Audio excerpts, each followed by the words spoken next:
Let's make cinnamon roll pancakes. Si unajua lazima to dig in. Unajua kale ka sound ka.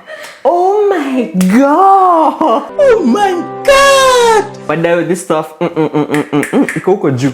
Okay, see, I make legendary pancakes. These are cinnamon rolls. That combination, 3 baby chickens, sugar, zest of half a lemon, give it a whisk, add in warm mood juice, melted butter, sifting AP flour, baking powder, salt, and we fold. See, we need that kind of consistency. In a bowl, add in brown sugar, cinnamon, melted butter, mix, and that's your filling. In a jug, add in icing sugar, some mood juice, a squirt of vanilla, and that's your frosting. Grease a pan with butter, add in 1 ladle scoop, immediately pipe in the brown sugar, 2 minutes in, give it a flip, and cook for another 2 minutes. I don't know why, but the frosting takes the longest to make. We're talking 16 hours, whisking, passing out, whisking, passing out. If this tastes as good as they look, we've just unlocked some god tier pancakes.